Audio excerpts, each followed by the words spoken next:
Hi, this is Ken Adams, your host for the Valley View. And this week we're going to be talking about the coal trains with our guest Evan White, who's a concerned citizen here in Salem. And welcome to the show, Evan. Thank you. Now, there's been a lot of talk about coal trains coming through Salem, but my understanding is because of Coos Bay, it looks unlikely that that is actually going to happen at this point. They had 3 partners, and they worked in great secret, I will have to say. Two of the partners left, I believe, before the end of last year, and then the final partner, Metro Stevedoring Company of Los Angeles, bailed out in about April. And so right now it doesn't look likely that there will be coal exports through Coos Bay or coal trains going through Salem. But Coos Bay negotiated with these companies over a period of 2 or 3 years in great secrecy. Actually, it was OPB reporters that found out the names of the companies through a little investigative reporting. And they resisted providing any response to public records requests made by the Sierra Club and 2 other environmental organizations. And the reason I mention that, Ken, is who knows what Coos Bay might be working on to replace the 3 investors who bailed out. Okay, and well, then maybe we should discuss then at the beginning here how that would affect Salem if there were coal trains coming through, because these are extremely long coal trains. I believe there are 125 cars, and so you're talking about blocking multiple intersections throughout downtown Salem for 20 minutes or more? Well, there would be about, if the Coos Bay plans had gone through to export about 10 million tons of coal every year, that would require 2 loaded coal trains going through town and then 2 empty trains going back to the mines for more. And the amount of time they block the intersection depends on the length of the train and the speed at which they're traveling. The Oregon Department of Energy or Transportation did a fact sheet, which I thought was on their webpage, but I haven't been able to locate it lately, which calculated the amount of track blockage. My guess is the blockage total would be 12, 15 minutes per day, based upon their anticipated speed of the trains. But if they shut down for some reason, it's possible that all 17 at-grade crossings could be blocked at one time. Well, yeah, because that quite often happens out at Minnow Brown when they're switching, and also over there on the Gilchrist near 12th and 13th, there's a switching yard, and so sometimes they're just locked there. And I know when I used to work in that area, people would complain about being late for work because they got stuck because, there was a train being switched right at McGilchrist. And so they couldn't get down to where we worked, and that would be a problem for, I think, lots of workers at certain times of the day. That's correct. We have an overpass at Kubler and another at Mission Street. Those are the only 2 overpasses in town, and then there's an underpass on Portland Road. The tracks that go by Minto Brown Island would not be used for coal trains. But I was just talking about Minto Brown, about how long sometimes you're sitting there waiting to get into Minto Brown or back out. That's right. And right. Generally, if they're switching cars and things like that, they easily take 20 minutes. And even if they're not, if it's a long train, it's at least 10 to 15 minimum. And so, well, one of the things I found that really surprised me when I began to look into this was that no one regulates the amount of time a train can block a crossing. ODOT used to have a rule about how long they could block, and I think it was about 10 minutes, but they're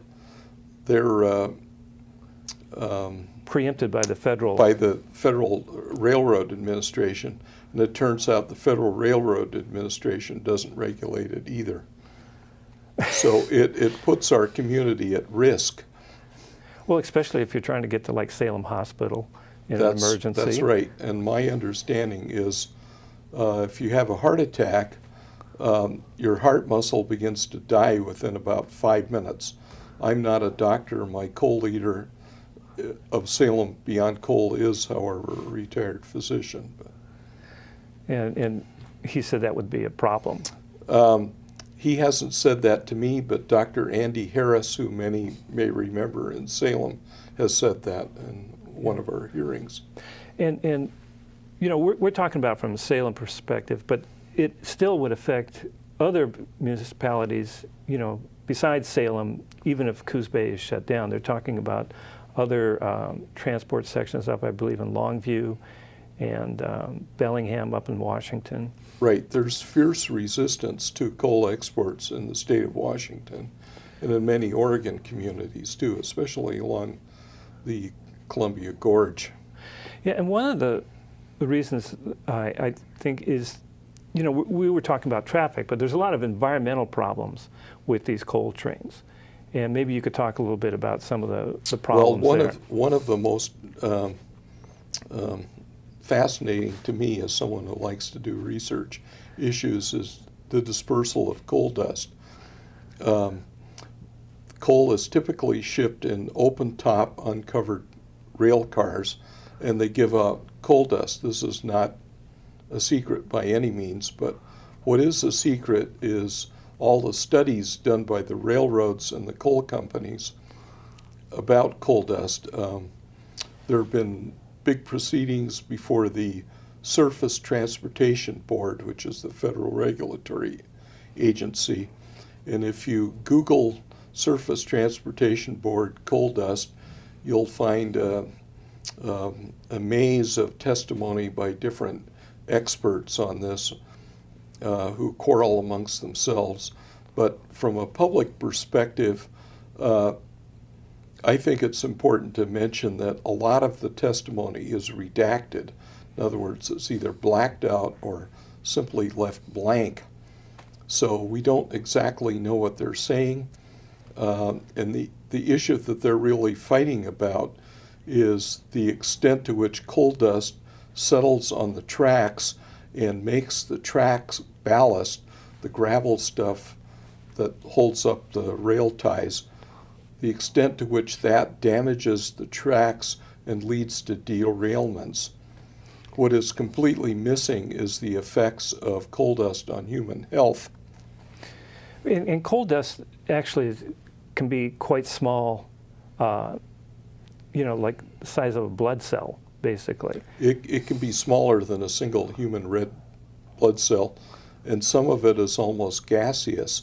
And so it can be dispersed up to about 1.25 miles, according to a study by the Multnomah County Health Department, which, by the way, is also on the web.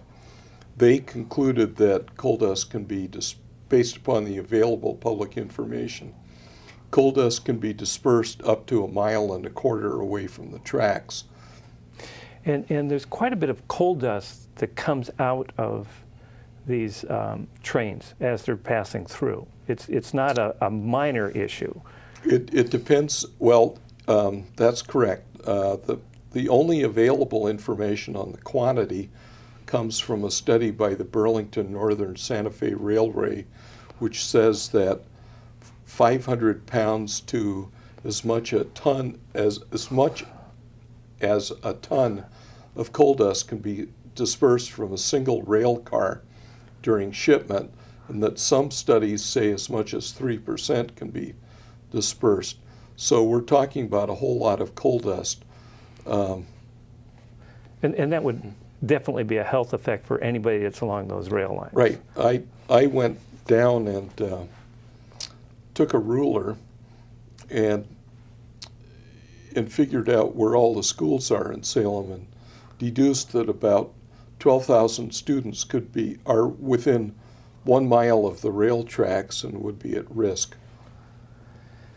Well, I also saw something that I found kind of interesting where there was a meeting, I believe it was in Longview, you know, a public meeting, and a guy brought lumps of coal as present. He was dressed up in a Santa Claus outfit and brought lumps of coal that he had gathered from the railroad right away from these coal trains.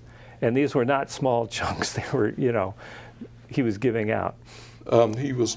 Did you mention he was dressed in a Santa Claus Yeah, well, suit? yeah. Well, Santa gave me 2 little bags of coal, which I have among my files at home. Oh, okay. And they were gathered supposedly along the tracks in the Columbia River Gorge on the Washington side of the gorge. Yeah, and coal has a lot of chemicals that are extremely hazardous to human health. And we're talking about arsenic and mercury and things of this nature. Lead. And Right, and a lot of things I can't pronounce. Oh, okay. I wouldn't want to try on television, thank you. Okay, well, that's usually one of my problems as well, so we won't go there. But, this is kind of an issue that's been around for a little bit, and but it's still, kind of not being discussed. And like you were bringing up about the ballast, and part of the problem with derailments, and Burlington Northern has complained about the fact that it has caused derailments. And the thing is that the railroad nor the coal companies would then be responsible for any damage done by a derailment. That would have to be picked up by the city or county where it happened. I'm not quite sure myself. Well, that was my understanding. But I know a lot of communities have expressed concern of who pays for the cleanup after a derailment. And apparently what happens is coal dust settles on the ballast, and that causes water not to drain properly after it rains. And then as the train goes through, it exerts tremendous pressure on the tracks. So the tracks kind of go like this, and the water works its way down and causes the tracks to go apart. Move out, yeah. And that's what leads to the derailment. So that is kind of a major concern for people that live anywhere near the tracks. And for taxpayers in general, because I'm sure that the city and the county would probably have to pick up the tab while this was sorted out, because there is no real standard about who's going to take care of it if there is. That's exactly correct, right. So, that's why a number of communities have been very explicit that they would aggressively enforce any lawsuits for damages if that occurs. yeah, but lawsuits take a while. That's right. And so, I mean, like Burlington Northern and these coal companies usually have a fair amount of money behind them, so they can string things out for a long time. So the city would be on the hook initially for this money, and they might get it back in 2 or 3 years or maybe longer, depending on how long the lawsuit goes. And that's not a real effective way of running, your municipality or whatever government entity you're in. That's right. Mm-hmm. And one of the other things too that I remember reading about is the destruction of property values near the rail lines, which then also affects the city or the county or whoever, because that's how a lot of times they're generating the income to run their city. I'm an economist, so I find these subjects fascinating. There are a couple of studies that suggest declines in property values of about 5% in response to increased train traffic in general. And then there's one up in Everett, Washington, which predicted about a 20% fall in property values along the rail tracks, because of coal shipment. Just whether those are scientifically valid or not, I don't know, but I don't think you're ever going to see a real estate ad boasting that this house or that business is located right next to the tracks where coal trains pass by 4 times a day. I would suspect not. That wouldn't be a big selling feature. Right. Now, I could see it if you were close to maybe a train station, that might help mitigate that. But the thing is that that's not what we're talking about. We're talking about a lot of long trains going by your house, 4 times a day or more. And You know, the other thing is, too, that I found kind of, you know, as far as an economic viewpoint, is that most of this coal is being mined on public property. And 80% of the coal in the Powder River Basin of Montana and Wyoming comes from public lands. And the way that's leased is very interesting because it's leased under a very a non-competitive business. Usually only one coal company bids on the right to mine a particular parcel of land. So the coal is actually sold by the government at little more than $1 a ton, which I found very surprising. so it's like being given away. Almost. That's And- right. And I mean, you would think at least they would try to make up the cost of burning this fuel, because one of the things too, and we probably won't get into it too much, but the effect on global climate change is kind of a big concern as far as I am concerned, because when they burn, they're shipping all this coal to Asia. It's not like it's going to be used here in the United States. It helps Asian manufacturers undercut U.S. manufacturers, and it's very much proven that pollutants travel across the Pacific Ocean, particularly mercury, apparently. Some scientists have estimated that about 20% of the mercury on Mount Bachelor comes from coal-burning plants in China. There's also ocean acidification, concerns that it's harmful to shellfish populations As well as our commercial fisheries. well, like salmon. Right. And that is kind of a big industry here in Oregon and Washington. And so none of those costs are being mitigated by this or taken into consideration when they sell that coal at $1 a ton. Right. It's what economists call social costs that are not internalized. They're not reflected in the export price of coal.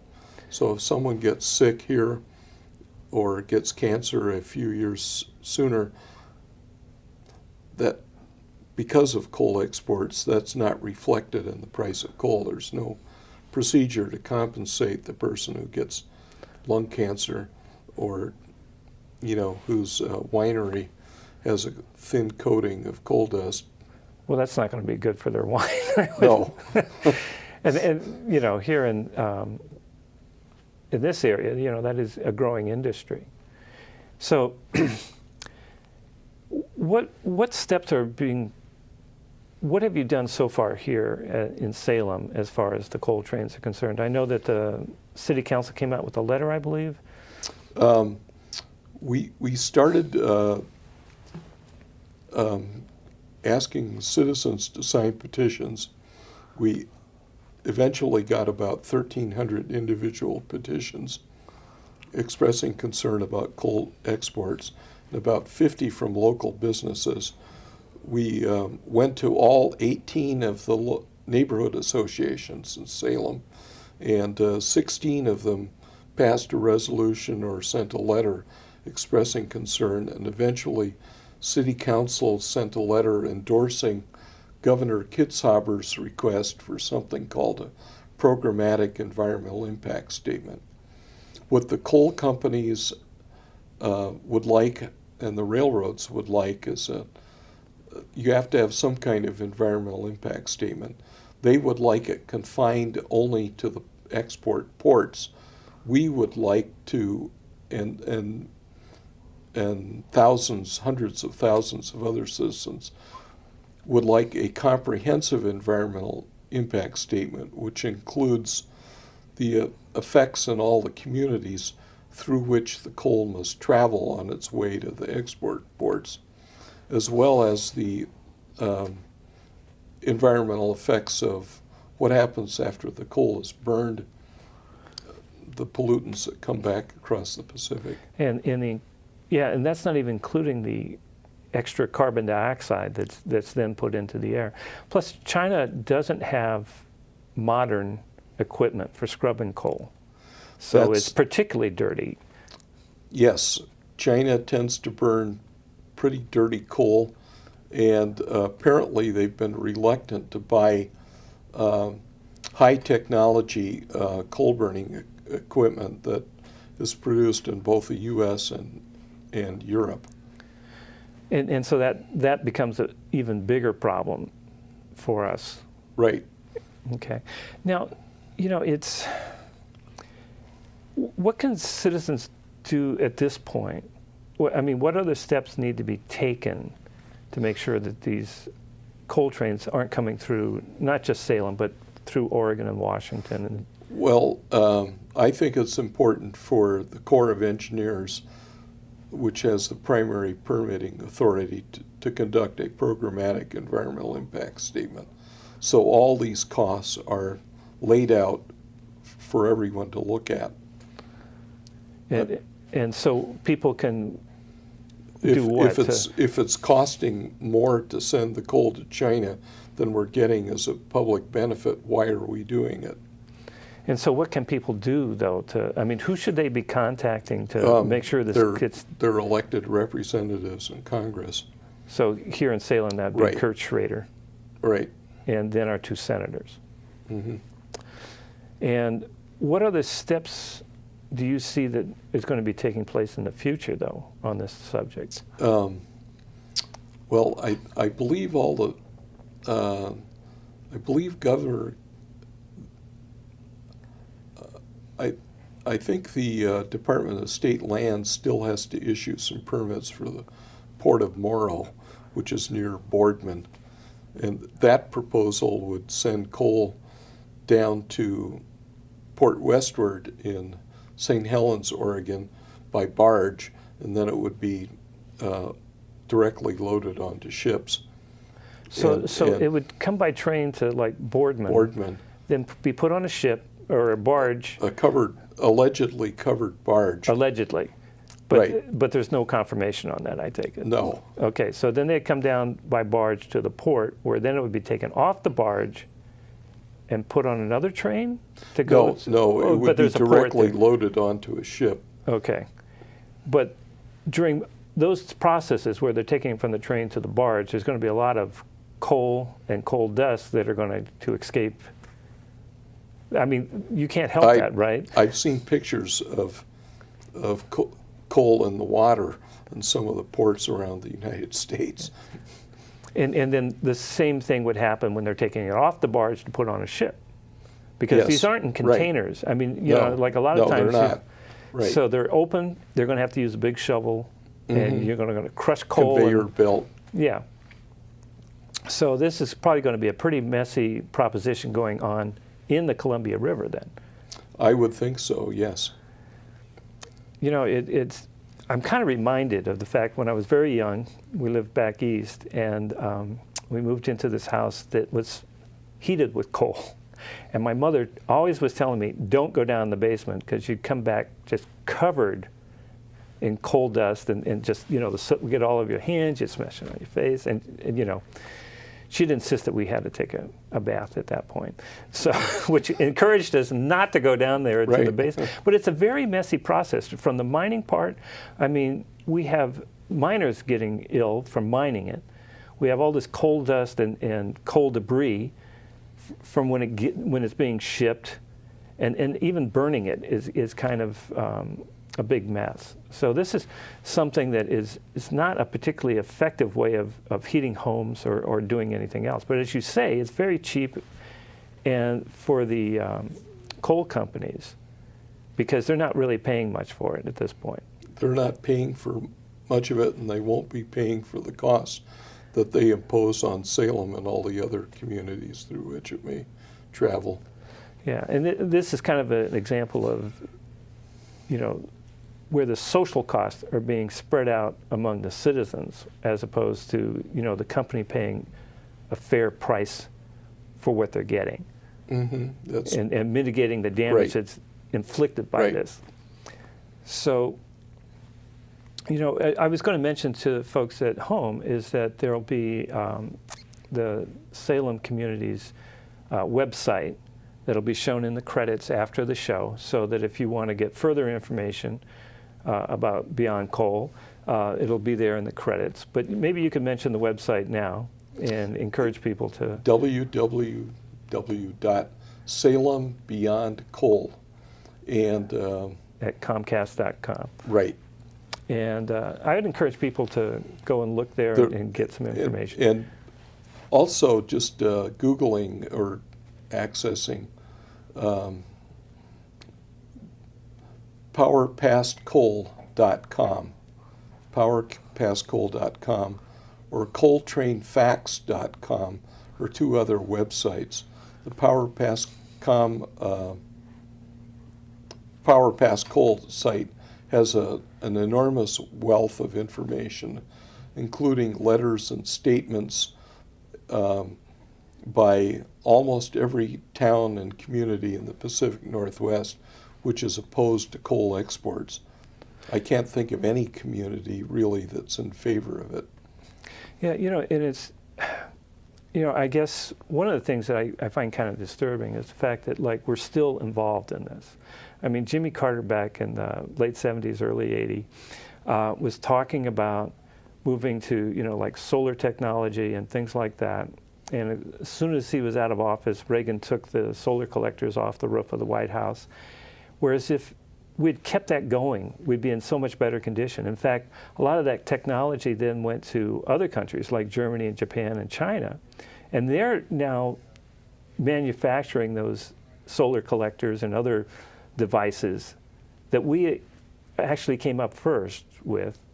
And not only that, but now we're selling them cheap coals so that they can still take over manufacturing, which is, I think, a big problem with employment here in this country today is the fact that we don't manufacture near as much as what we used to. And so it's costing good paying jobs here in the United States, which is causing a lot of economic dislocation. Another good resource is the Sightline Institute in Seattle, which did a study of how many jobs are produced by coal versus alternative energy sources like wind and solar. And it turns out there are many more jobs per dollar of invested capital in alternative energy sources as opposed to either oil or coal. Yeah, and I guess one of the things too is a lot of people don't realize is there's so much loss of, say, like electricity in transporting electricity down a line. Because of resistance, you lose about 20% of the electricity just in resistance. And so that was one of the things too about smart grids and having more localized places, and instead of having big power stations like Boardman and things like that. And they're actually going to be closing Boardman, so there's no point to having coal shipped here at a certain point because Oregon's getting out of that business. Mm-hmm. So I want to thank you, Evan, for coming by and talking about this subject because I think it's an important one, that we need to be looking at energy and other things that we can do in the future and not be constantly looking back at the past. Thank you for inviting me. Yeah, well, I really enjoy this subject. So anyway, I'm going to tell people to come back next week to watch Valley View, and we'll have a new topic. And thanks for watching Valley View.